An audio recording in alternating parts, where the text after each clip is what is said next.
গুরু হরিষা যাকে বলে গুরু কথাটার মানে বুঝছে আমাদের এর আগে ছিল কুলগুরু কুলগুরু ছিল একটা বংশের গুরু কারা ছিল ব্রাহ্মণরা ব্রাহ্মণরা ছিল গুরু তারপরে কোন সময় গুরু সৃষ্টি হলো আমাকে ভিতরে ভটিক গোসাই বিশ্ববন্ধু ভটিক গোসাই দেখছেন ওনাকে বই নিয়ে গেছিল বিশ্ববন্ধু গীতার বই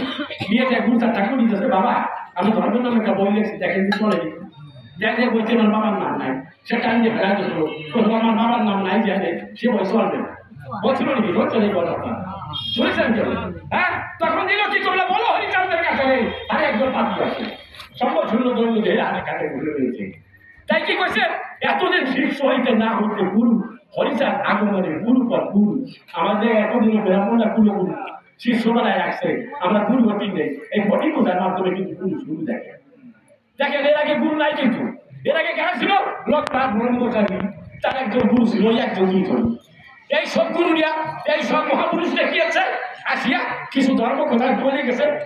কিছু শিষ্য তৈরি করে গেছে কিন্তু এর নাকি এই জাগতিক সাংসারিক এই নির্যাতিত নিষ্পেষিত মানুষের উন্নতির কথা কেউ বলেছে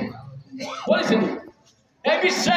100 জন বিজ্ঞ জ্ঞানী ধর্ম মানুষের কাছে জিজ্ঞেস করবেন ধর্ম আগে না শিক্ষা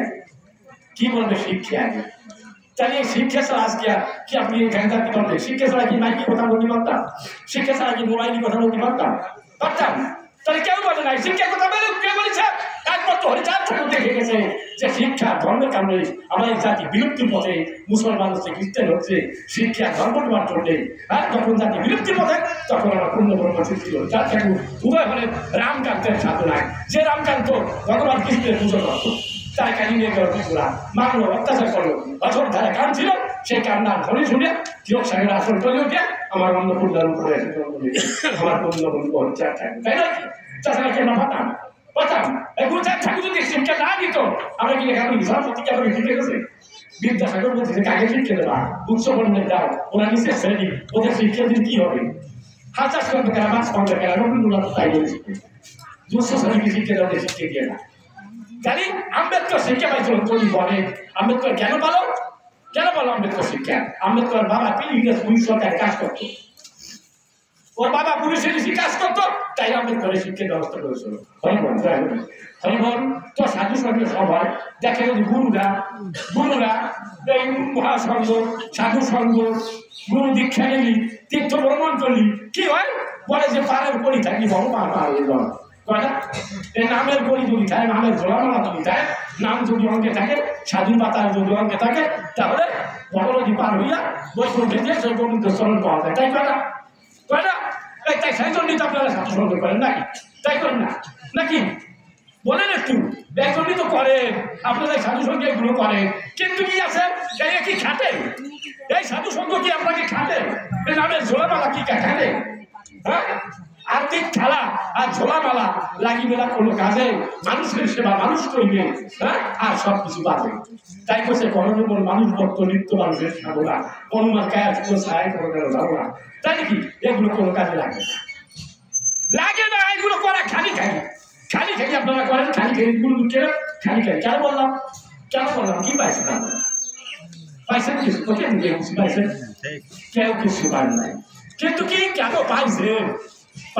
ঢাকা নির্মিত ভাবে ভগবান চিন্তা করেছে যে ভালো থাকে বলছে কি পাই তার বার্থ প্রভাব কিন্তু এগুলো কোনো কাজে আসে না মৃত্যুর পরেই তো আপনার বাড়িতে অপন আছে আসি তো কি গীতায় কি করছে তার কোনো ফায়দাই হয় না বলে না বাচ্চারা মৃত্যু নাই ছোট নাই দুঃখ নাই খায় না পড়ে না হ্যাঁ তাহলে ব্রাহ্মণরা সেই আত্মারে খাওয়াচ্ছে পুকুর বাড়ি বাদ দিচ্ছে খান দিচ্ছে পালন করছে সার দিচ্ছে কেন দেন ব্রাহ্মণ রাত্রে তোমার কেন দিতে পারতেছেন হ্যাঁ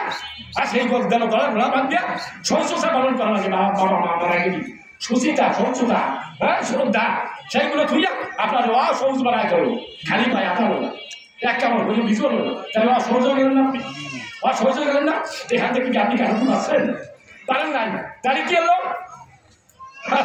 চলে গেছেন ব্রাহ্মণ তাহলে বাবারে আয় তোর বাবা কেন বসে মা বাবা মা বসে তোর মা খুব ভালো মানুষ ছিল তোর মা খুব ভালো মানুষ ছিল তখন টাইটাই মানে না খায় ছাড়ে নাই মা বাবাটা কি হয়ে মারা গেছে কয়েক কেউ কইছিল ওরে বাবা রে বাবা 1 ঘন্টা আগে যদি বধ করে আড়াই পোয়া দোষ দিয়ে তোর নাম কিন্তু এই কাগজ লেখলো একটা আড়াই মাইল কাগজে খেয়াল রাখলো যেন সোতা খান মানুষ তো শান্তি পাবো মিস্ত্রি বাড়ি ঘড়ি সব নিয়ে যাবে বলে পারছিলাম মনে করো যাই না হ্যাঁ আবার কি বছরে একবার আসবে আবার কি কাল ওষুধ ঠিক আছে কাল ওষুধ এক রাজা আক্রমণ করছে এক রাজা আক্রমণ করছে শত্রু নিয়ে রাজা নিয়ে যাবে সেনাপতি যায় গোসে রাজা বসায় শত্রু পাঠিয়ে বাকি দেশ আক্রমণ করছে কি করা যায় কথা রাজা রাজাই ব্রাহ্মণ পণ্ডিত ডাক দেয় ব্রাহ্মণ পণ্ডিত ডাকতেছে কত ব্রাহ্মণ যায় যারা আক্রমণ করবে শত্রু পাঠিয়েছে কি রাজা কথা রাজা আমরা গুলি গুলি দেখবে গুলি গুলি দেখে কয় কি রাজা বসায় শত্রু আক্রমণ করছে আক্রমণ করছে দেশ নিয়ে যাবে কিন্তু মরমাস করছে মরমাসের যুদ্ধ নাই মরমাসের যুদ্ধ নাই রাজা যুদ্ধ বাদ দিয়ে তারা খেলতে ঠিক আছে ওরাই রাজশাহী বছর ভুলনা বলছিলাম আক্রমণ করে ঢাকা আসে গেছে যাই চলে গেছে তোর সেনাপতি করছে রাজা বসায় এই ঢাকা গুলি আসে গেছে তাহলে কি হবে রাজা পণ্ডিত কি ডাকনি এত আমার পণ্ডিত গুরু ডাকতো স্যার ডাক দিয়ে ভরিও কাজ রাজা বসায় যুদ্ধ তো করে যাবে ঢাকা নিয়ে যাবে হ্যাঁ কিন্তু তারা দেখে দেখে কয় কি যে রাজা বসায় মহেন্দ্র খান নাই যুদ্ধ কাণ্ডের করতে চিন্তা করেছেন কি সন্তোষ সংস্কারে আমাকে বাধ্য হয়েছে এই গুরু ব্রাহ্মণ এই ছাত্র উপায় নাই তেল দিন ঘর অমতম সত্য কি চন্দ্র সূর্য অমাবস্যা পূর্ণিমা জোয়ার ভাটা হাওয়া মাটি জল আগুন পঞ্চভূতে এটাই সত্য এটাই দর্শন যা দেখা যায় আর ওগুলো দেখা যায় যাই দেখি এই যে অমাবস্যা আছে কি আমাবতী বা একাদশী আগে মানুষ পূর্ণিমা আর অমাবস্যার নিশি পালন করতো এখন এই পূর্ণিমার নিশি পালন কেউ করে আসেন কি পালন করে এখন চলে এসে একাদশী এই হিন্দুর মূল শাস্ত্র কি ভগবানের মুখে বাণী কি মূল শাস্ত্র প্রতিবারের বিষ্ণু সংহিতা ভগবান বিষ্ণুর বাণী সেখানে আছে নারী মনে কিছু নেন না মারা যদি কেউ থাকেন মনে কিছু নিয়েন না সেখানে লেখা আছে স্বামী জীবিত থাকা অবস্থায় নারী যদি একাদশী ব্রত পালন করে তাহলে স্বামীর আয়ু ক্ষয় হয় এবং অনন্তকাল সপ্তকাল বর্ষ নরকামী হয় স্বামী স্ত্রী পরিষ্কার লেখা আছে মৃত্যু সংহিতায় সংহিতায় পরিষ্কার আছে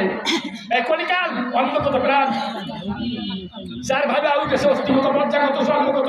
কলিত অন্নগত খাইলে মানুষ না খাইলে মানুষ হ্যাঁ তাহলে সেই দেহরে কষ্ট দিয়ে কি করলেন ওইগুলো খাইয়া আপনি দেহরে কষ্ট দিলে এটাকে বলছে নিকৃষ্ট সাধনা হচ্ছে এগুলো এখানে নাই এখানে খাইলে মানুষ বাঁচে না খাইলে বাঁচে না নিজ দেহ প্রতি যার দয়া মায়া নাই সে ভালোবাসিবে অন্য বিশ্বাস না পায় খাইয়ে পুজো দেশেন ঠাকুরের মুখে হাসি দেখছেন দুর্গা কালী সেই কৃষ্ণ ভগবান ধারী পুজো করে খাইয়ে কিনেছে সকালের 3 ঘন্টা 4 ঘন্টা উপোস খাইয়া তারপর পুজো দিয়েছে কারে খাটাইছে ওই ভগবান আমার দেহের ভিতরে সর্বশক্তিমান চৈতন্য সুরপাত আমার ভিতরে সেই ভগবানকে খাটাইয়া তারে না খাইয়া পুজো দিতে গেছেন মন্দিরই ভগবানের মুখে হাসি দেখছে একজন খাইয়ে দেয় একজন খাইয়ে পুজো দেন হাসি দেখবেন